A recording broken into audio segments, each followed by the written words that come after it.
नमस्कार मित्रों, मैं ममता वाजपेयी भोपाल से मेरी हरी भरी छत पर आपका स्वागत है। लीजिए, मैं फिर हाजिर हूँ नए वीडियो और नई जानकारी के साथ।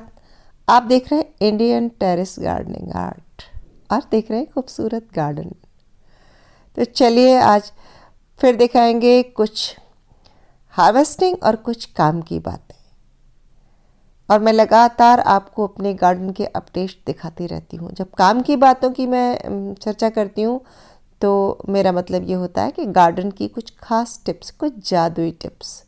तो सच तो यह है कि जादुई टिप्स तो कुछ होती नहीं है, बस आपका अनुभव होता है, तजुर्बा होता है। आप धीरे धीरे करते करते करते खुद ब खुद सीख जाते हैं। तो देखिए, बैंगन जो मैंने लगाए थे अक्टूबर में लगाए थे और देखिए दिसंबर तक, सितंबर लास्ट में लगाए थे। मतलब 2.5 से 3 महीने के अंदर बैंगन आराम से फलने लगते हैं।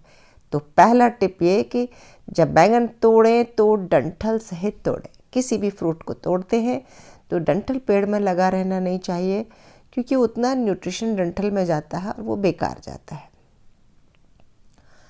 साथ ही टिप कि जब फ्रूट हार्वेस्ट के लायक हो जाए तो उसे हार्वेस्ट कर ही लेना चाहिए।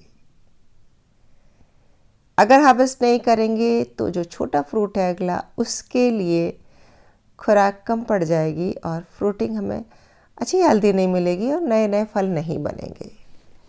एक और टिप आप देखिए, एक और टिप ये है कि अच्छी फ्रूटिंग के लिए या अच्छे हेल्दी पौधे के लिए सबसे पहली क्या ज़रूरी चीज़ है? मिट्टी। मिट्टी पर खूब काम करें। अगर आपकी मिट्टी अच्छी होगी तो निश्चित ही कोई भी फसल होगी वो अच्छी ही होगी। और देखिए आप, टमाटर की हार्वेस्टिंग हो रही है। तो इन दिनों टमाटर का सीजन है, बहुत आसानी से टमाटर सबकी बगिया में हो रहा है। तो टमाटर लगाते समय ये ध्यान रखें कि जब वो फ्लावरिंग पे आ रहा है तब टेम्परेचर बहुत हाई नहीं जाना चाहिए या बहुत कोल्ड नहीं होना चाहिए। जैसे ये जनवरी चल रहा है, बहुत ही ठंडा है, तो अभी नई फ्रूटिंग स्टार्ट नहीं होगी, यानी कि फर्टिलाइजेशन नहीं होगा। ठीक ऐसे ही मार्च अप्रैल में जब बहुत गर्मी होती है तब पौधा हो जाता है, फूल हो जाता है, लेकिन फर्टिलाइजेशन, पॉलिनेशन नहीं हो पाता इनके बीच। साथ ही यदि आप बागवानी करना चाहते हैं, शुरुआत कर रहे हैं और आपके पास बिल्कुल अनुभव नहीं है, तो आप ये करें कि कुछ 4-5 आसान से पौधे जो जिस जगह आप रहते हैं उस एरिया में जो आसानी से उग जाते हों, उन पौधों से शुरू करें। जैसे कि मैं मध्य प्रदेश में हूँ, तो यहाँ बैगन, मिर्च, टमाटर, भिंडी, पालक, मेथी, भाजियाँ, ये 4-5 सब्जियाँ, भाजियाँ आसानी से हो जाती हैं।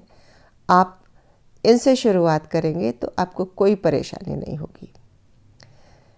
एक और टिप बताती हूँ कि जब घर में प्याज अंकुरित हो जाती है तो उसे आप किसी भी गमले में दबा दें। ये देखिए, आपको प्याज की भाजी की पत्तियाँ दिखी, तो ये पत्तियाँ फिर हम कभी भी चटनी वगैरह में यूज कर सकते हैं। जब हम अंकुरित प्याज को दबा देते हैं तो उसके अंदर नीचे नई प्याज नहीं बनती, केवल पत्तियाँ ही हम यूज करते हैं। नई प्याज की गठान अगर चाहिए तो उसके लिए अलग से प्याज के पौधे लगाने पड़ेंगे।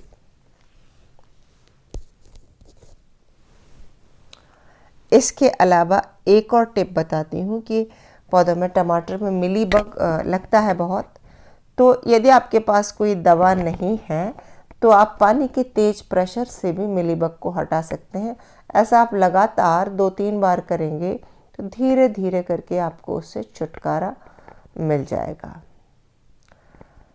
एक और टिप है, देखिए मैंने सेम उगाई है ये, और ये सेम की तीसरी चौथी हार्वेस्टिंग है कि यदि आप बिगनर हैं तो सेम ना उगाएं, क्योंकि सेम में बहुत कीड़ा लगता है और जब कीड़ा संभलता नहीं है तब केमिकल का इस्तेमाल करना पड़ता है और फिर ऑर्गेनिक गार्डनिंग करने का मज़ा ख़त्म हो जाता है।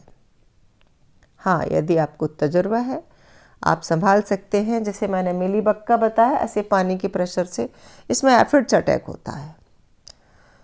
तो देखो कुछ थोड़ी सी सब्ज़ी निकल के आई है, जिसमें मैंने पालक भी तोड़ी है ये, और बैंगन है, तो ये 6 बैंगन है, थोड़ी सी सेम है, और टमाटर तो अच्छे खासे हैं, और ये टमाटर की तीसरी हार्वेस्टिंग है।